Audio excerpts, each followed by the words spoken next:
Brought to you by Digital Cinema Network Australia. Hello CineTechGeeks, it's James Gardner here with another episode, and today we're going to talk about something a little off topic and a little bit of looking into the crystal ball. As you remember, recently I did an episode on SMPTE DCPs. One of the main differences and advances in the DCP is the fact that they support faster than we're normally used to frame rates, such as 50 and 60 and 48, of course. Now, that's quite interesting, and it made me wonder what that sort of, how that would look on a big screen. So I quickly did a little test with my own 7D, which I've been shooting these videos with, and went down to the park and shot my little girl on the swing. And I did it at 24 frames a second and 60 frames a second.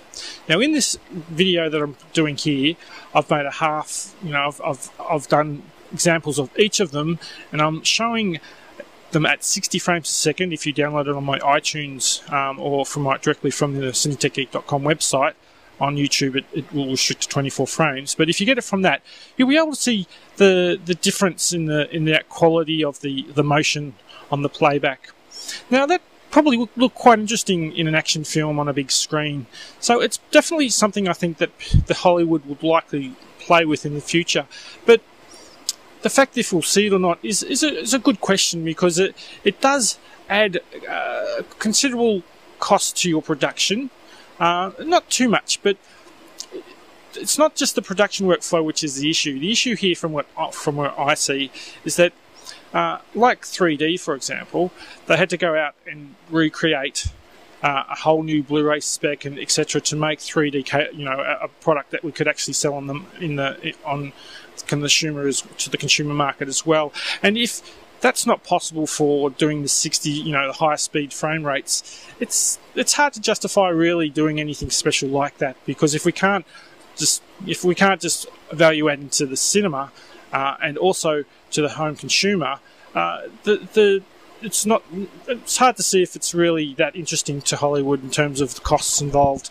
So we'll let them look at it and play with it for a bit.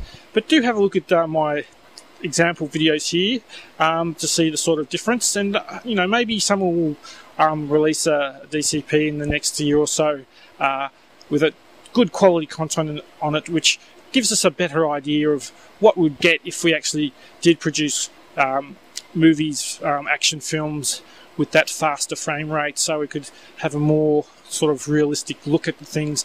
So it's an interesting look into the crystal ball, and something that we may be able to use in the future as a marketing edge in the cinema.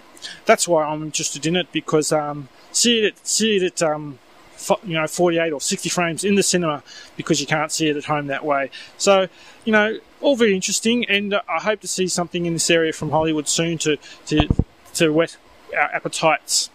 Part 2. Faster than 24 frames per second workflows.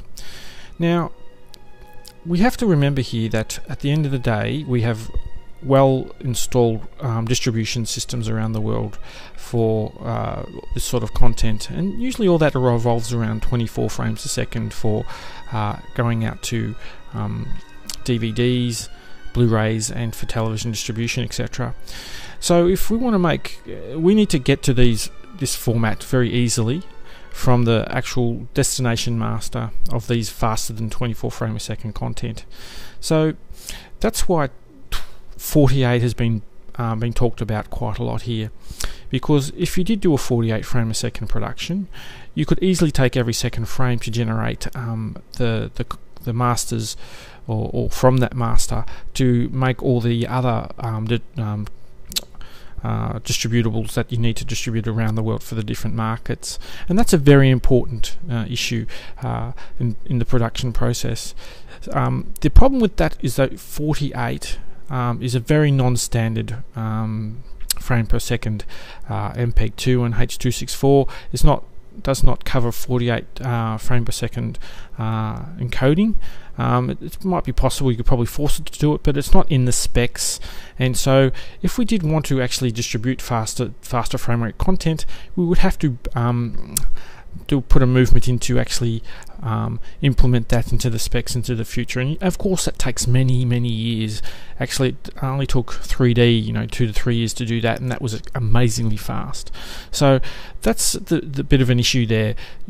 60 is there in those codecs and distribution channels, but if we did shot at 60, converting from 60 down to a 48 and then to 24, the production workflow does not lend well to being of good quality and it's something easy to do. So there's a bit of a problem here, and that's where I think Hollywood will get in there and start coming up with ideas and the best way forward for that. So I hope you enjoyed this slightly off-topic talk, and I'd like to see you next time. Please leave comments in my website, and it's bye from now from James Gardner.